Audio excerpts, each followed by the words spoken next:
The Tesla was parked in Mom's driveway, its metallic blue paint catching the late afternoon sun. I'd driven it to Sunday dinner without thinking much about it. I owned 3 cars, and this one happened to be the most practical for the highway drive to Mom's house in the suburbs. I was helping Mom set the table when my nephew Tyler came running in from outside, his 8-year-old face flushed with excitement. "Aunt Jenna, is that your car out there? The blue one?" "It is," I said, folding napkins. "It's so cool. Can I sit in it later?" Before I could answer, my sister Lauren walked into the dining room, her expression already arranged into that particular smile she wore when she was about to say something cutting disguised as a joke. "Tyler, honey, that's not Aunt Jenna's car. She borrowed it from her boss for the weekend. Isn't that nice of him?" The room went quiet. Mom looked up from the roast she was carving. My brother-in-law Derek glanced at me, then quickly looked away. Uncle Paul paused mid-reach for a dinner roll. Tyler looked confused, but Aunt Jenna said, "Tyler, go wash your hands," Lauren said, her voice still light but firm. After he left, she turned to me. "I mean, it's a Tesla, Jenna. We all know what you make at that little nonprofit job." I worked in property management, not at a nonprofit, but I'd stopped correcting Lauren's assumptions about my career years ago. "It must be nice having a generous boss," Aunt Sharon added, passing the green beans. "Back in my day, we had to buy our own cars." Derek laughed. Uncle Paul chuckled. Mom said nothing, focusing intently on slicing meat. I set down the napkin I'd been folding and picked up my purse. "Where are you going?" Mom asked, finally looking up. "I just remembered I have an early morning tomorrow. I should head out." "But we haven't even eaten yet," Mom protested, though her tone was half-hearted. "Save me some leftovers." I smiled, the same calm smile I'd learned to wear during years of family dinners where my life choices were dissected and found wanting. "I'll pick them up next week." I walked out without another word, feeling their eyes on my back. Tyler was coming down the hallway, his hands still wet from washing them. "Aunt Jenna, where are you going?" "I have to go, buddy, but next time you visit me, I'll let you sit in the car. Deal?" His face lit up. "Really? At your house?" "At my house." I didn't live in a house. Not the one they knew about, anyway. They thought I rented a small condo downtown. They never actually visited it because every time they came to the city, they stayed with Lauren in her house on Maple Street. The house had helped her buy 3 years ago, when her credit score wasn't quite good enough for the mortgage she wanted. I drove home in silence, the highway stretching out before me. My phone started buzzing around mile marker 43, text messages in the family group chat. I didn't look. By the time I pulled into my actual driveway, the one attached to my real house in the private community 30 minutes outside the city, I had 17 notifications. I ignored them all, went inside, fed my cat, and tried to focus on the documentary I'd been meaning to watch. At 10:47 p.m., my phone buzzed with a direct text from Lauren. "Don't forget the house payment is due on the 3rd. Can you have it in by then?" I stared at the message for a long moment. The house payment. As if I were the one living in her 4-bedroom colonial on Maple Street. As if I were the one who'd needed a cosigner 3 years ago because my debt-to-income ratio was too high. As if I weren't the one who'd structured the entire deal so that I owned the property outright and she paid me monthly installments that covered my costs plus a small profit. I typed back, "Everything will be settled." Her response came immediately. "What does that mean? Just say yes or no." I didn't reply. Instead, I opened my laptop and pulled up my property management files. Maple Street. I owned 6 houses on that street, though only Lauren knew about her arrangement with me, and even then she didn't know the full extent of it. To her, I'd simply helped with the down payment, and she made contribution payments to me until she could refinance in her own name. She'd been planning to refinance for 2 years now, always finding some reason to delay. The truth was simpler. I owned her house. She was essentially my tenant with a purchase option she'd never exercised. And not just her house. When I'd started buying properties 8 years ago, I focused on one street in one suburb because the area was undervalued and the school district was about to get a major funding increase. I bought 6 properties over 3 years, renovated them quietly, and either rented them out or held them for appreciation. Lauren's house had been my 4th purchase. When she came to me desperate for help, crying about how she and Derek couldn't afford to stay in their rental and needed to buy something before Tyler started kindergarten, I made her an offer. I'd buy a house outright. She could live in it and make monthly payments to me, payments I'd structured to be lower than her rent had been. When she was ready and qualified, she could buy it from me at a fair market price minus her payments. It had seemed generous at the time, and it was. But she turned it into a narrative where I was the little sister who'd somehow scraped together enough to help out, while she was the one doing me a favor by accepting. At family dinners, she'd make comments about how I was still getting on my feet, while she and Derek had really established themselves. The Tesla comment was just the latest in a long pattern. I closed my laptop and went to bed. Tuesday morning, my property manager called. "Jenna, I've got the new tenant applications for 4782 Maple. Young couple, both teachers, excellent references. Should I move forward?" "Yes, but let's run the full background check first." "No rush. The house doesn't need to be filled until next month." "Got it. Also, I wanted to flag that Lauren's payment last month was 3 days late. Not enough to trigger any penalties, but it's the second time this year. I'd noticed. Make a note of it, but don't take any action yet." After I hung up, I sat at my desk and thought about Sunday dinner, about Tyler's confused face, about Lauren's casual cruelty. So practiced it seemed almost reflexive, about the 17 text messages I still hadn't read. I opened the family group chat. Most of it was innocuous, Mom asking if anyone wanted her old coffee maker, Uncle Paul sharing a news article about local politics. But there were 3 messages from Lauren, all sent shortly after I'd left on Sunday. Jenna left in a huff because we made a joke about her borrowed car low. "So sensitive, can't take any teasing. Must be nice living in Fantasyland where you pretend you're richer than you are." Derek had replied with a laughing emoji. Aunt Sharon had written, "Young people are so touchy these days." Only Tyler's father, my younger brother Marcus, who lived in Portland and rarely came to family events, had said anything else. "Maybe we should lay off Jenna. We don't actually know her financial situation." Lauren's response, "Trust me, I know exactly her financial situation. I'm literally helping her stay afloat." I set my phone down and opened my email instead. There was a message from my financial advisor confirming our meeting next week to discuss expanding my real estate portfolio into commercial properties. Another from my accountant about quarterly tax estimates. A third from a contractor about renovation timelines for 2 properties I was updating. My phone rang. "Mom." I let it go to voicemail, then listened to the message. "Jenna, honey, Lauren said you're upset about Sunday. She didn't mean anything by it. You know how she jokes. Can you call her back? She's worried about the payment arrangement you two have. Just call her, okay?" I deleted the voicemail. An hour later, Lauren called. I didn't answer. She left a voicemail. "Jenna, this is ridiculous. I made a joke, and you're acting like I committed some crime. Can you please just confirm you'll have the payment in on time? I need to know for budgeting. Call me back." I didn't call back. Wednesday afternoon, my property manager called again. "Jenna, Lauren just called the office asking about her account status. She seemed concerned about something. I didn't give her any information beyond confirming her account is current. But she was asking some odd questions about the ownership structure of her house." "What kind of questions?" "Whether there were any liens on the property. Whether you could take back the house. Whether she was building equity." I stayed professional and told her she'd need to review her contract, but she seemed agitated. "Noted. Thanks for letting me know." After we hung up, I pulled up Lauren's contract on my computer. The terms were clear.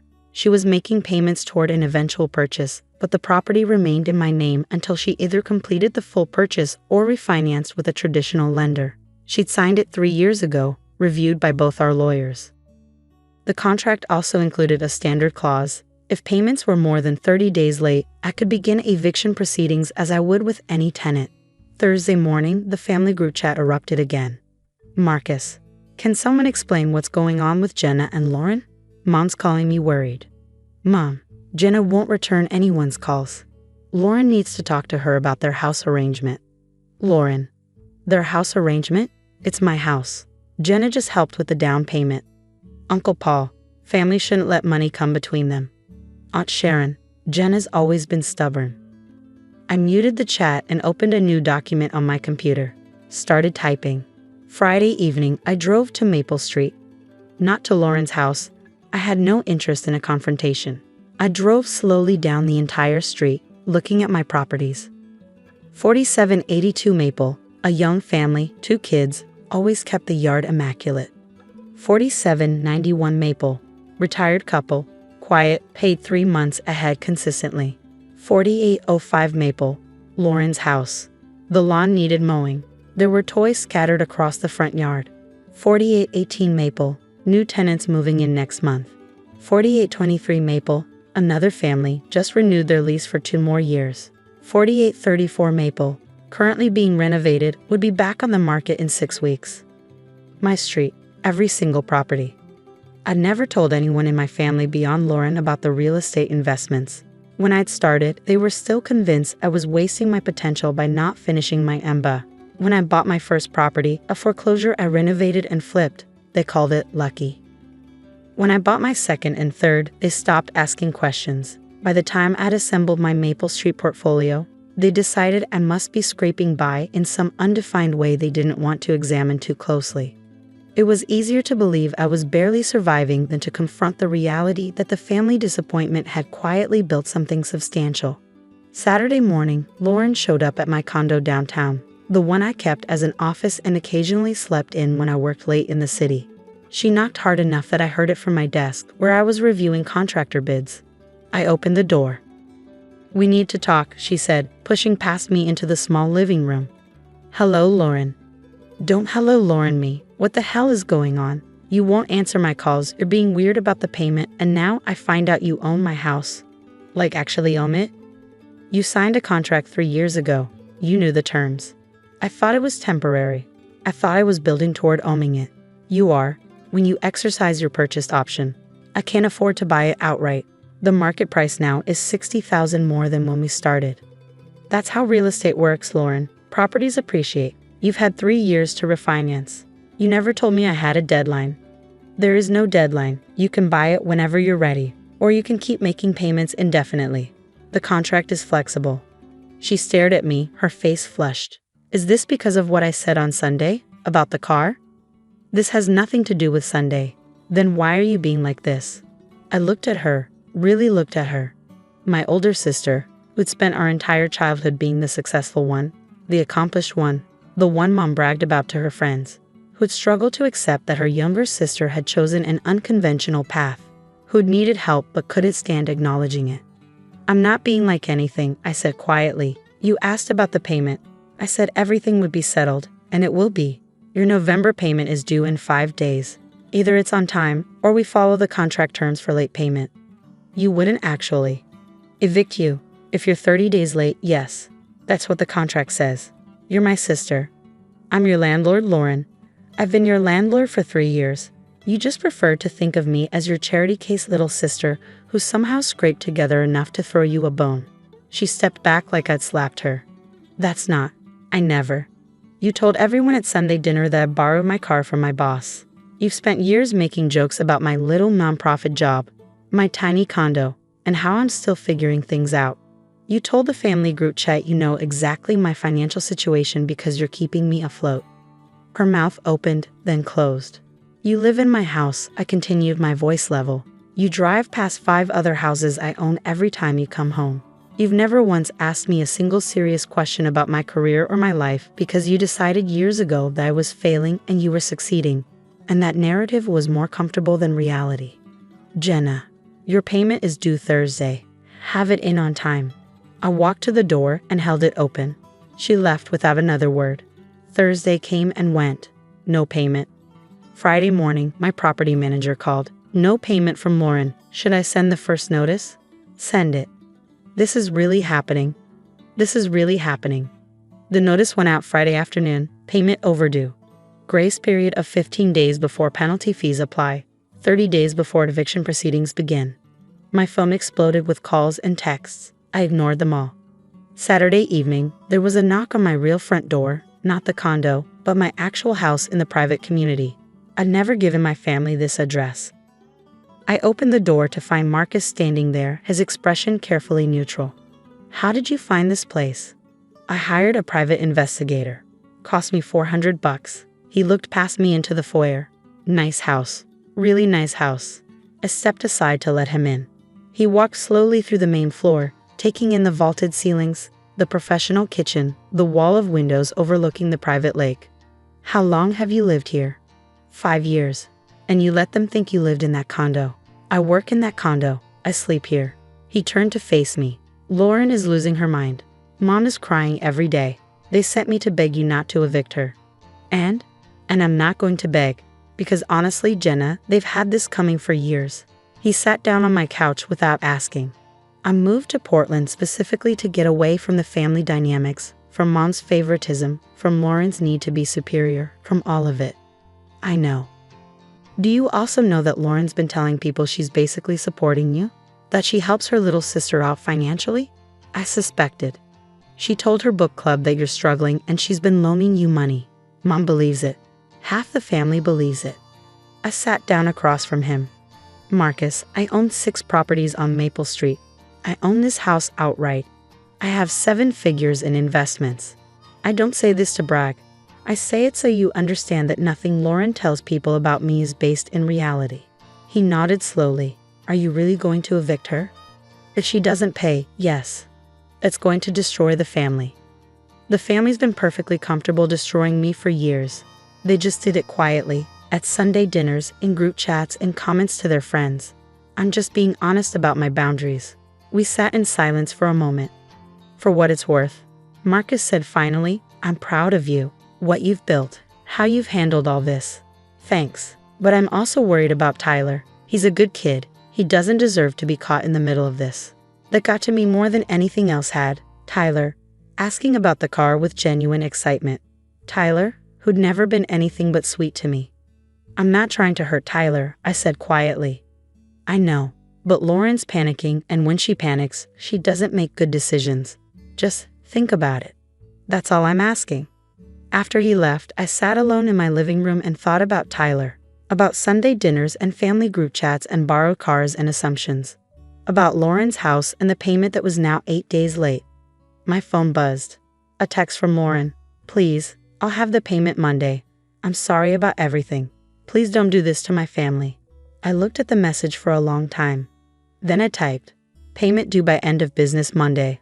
Late fee waived this once. But Lauren, my name goes on the deed as sole owner, and you need to stop telling people I'm struggling. If I hear one more story about how you're supporting me, the next late payment starts eviction immediately. Are we clear? 3 minutes passed before she responded, we're clear. I set down my phone and walked to my window, looking out over the lake. Some lessons cost money, some cost pride, and some cost the comfortable lies you tell yourself about the people you've underestimated. On Maple Street, the lights were coming on in houses I owned, in lives I'd helped build, in a neighborhood I quietly transformed while everyone assumed I was barely getting by. My street, my properties, my life, and finally, my turns.